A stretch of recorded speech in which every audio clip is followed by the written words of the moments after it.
Bon, eh bien on en a perdu un des représentants français lors de ces huitièmes de finale, une saison qui promettait d'être historique avec tous les clubs engagés encore présents au printemps, eh bien il n'en reste que 2, et même aucun dans la coupe la plus prestigieuse. Je ne vais pas reparler ici de la déconvenue du PSG, je m'en suis suffisamment étalé, exprimé, juste ici si vous voulez aller revoir cette vidéo, mais nous allons plutôt nous concentrer sur l'avenir et donc sur l'ensemble des quarts de finale en faisant un petit tour d'horizon rapide. Prenez juste le temps avant cela les amis de vous abonner à la chaîne, ça se passe juste en dessous, cliquez sur le lien s'abonner et activez la cloche de notification si vous voulez louper aucune alerte.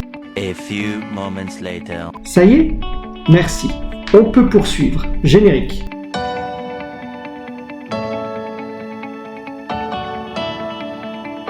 Bon, nous voilà donc au stade des quarts de finale pour cette édition 2021-2022 et on va voir sans plus attendre ce qu'il nous réserve.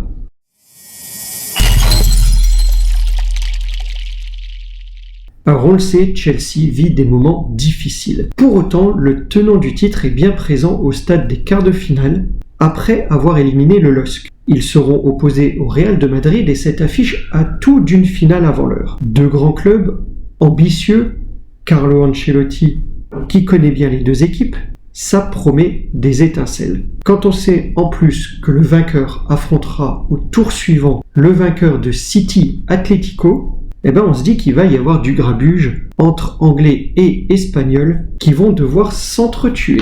Sacré affrontement à venir. Benfica-Liverpool ensuite. Ah, c'est l'amour vintage, hein, la belle affiche des années d'antan. Un Benfica double vainqueur au début des années 60, mais qui a un peu vieilli. Et un Liverpool sextuple vainqueur est toujours très fringant de nos jours. Benfica qui m'a personnellement surpris face à l'Ajax et dont il faudra se méfier. Et psst, entre nous, les Reds, vous allez passer assez facilement quand même, hein. Bon, pas trop sûr de vous quand même, hein. Il ne faut pas prendre les aigles, c'est le surnom des joueurs du Benfica, il ne faut pas les prendre trop de haut. City Atlético, quelle opposition de style.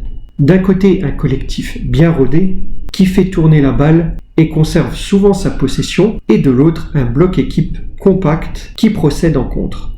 Quelle tactique va l'emporter ? On le sait, City a faim et chaque année, ils sont assez proches du titre ces derniers temps, mais attention au retour coupe-gorge à Madrid. Comme je le disais auparavant, ça va être très intéressant de suivre cette confrontation et cette opposition de style. Et enfin, Villarreal-Bayern qui, sur le papier, est peut-être l'affiche la moins équilibrée. Les Bavarois font office de favoris, avec une démonstration lors du tour précédent contre Salzbourg, et on se souvient tous du 7-1, c'est pas banal, alors que Villarreal a surpris, je pense, avec un cinglant 3-0 contre la Juve. Un monstre se dresse et ce n'est que du bonus pour Villarreal, qui vont tout de même se mobiliser pour ne pas couler. Sous-marin, couler... Ah là là, ok, on passe.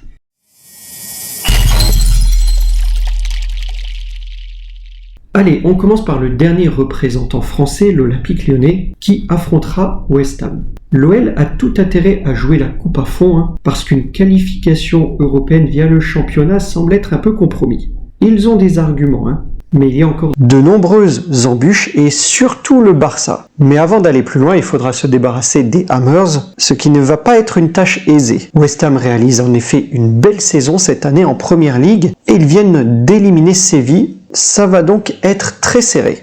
Nous verrons aussi Francfort contre Barcelone. Et là, actuellement, le Barça fait un peu office d'épouvantail, tant leur jeu, depuis que Xavi a repris l'équipe, est flamboyant. Avec un duo Aubameyang-Dembélé en attaque qui cartonne. Je pense qu'ils devraient passer les Allemands assez tranquillement. Deux oppositions plus serrées ensuite avec Leipzig contre l'Atalanta, deux équipes qui viennent de la Ligue des Champions, et puis Braga contre les Glasgow Rangers.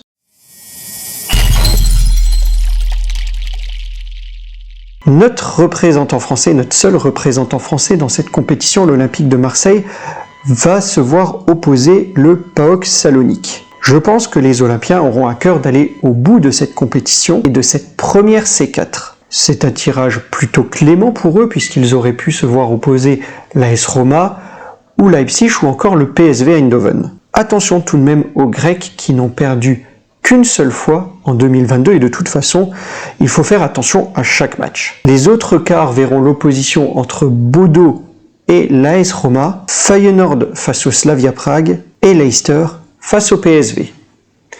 Voilà les amis, ce sera tout pour cette vidéo. Vous pouvez me faire vos pronostics dans la barre de commentaires, n'hésitez pas. De la même manière, si cette vidéo vous a plu, laissez un pouce bleu, ça fait toujours plaisir.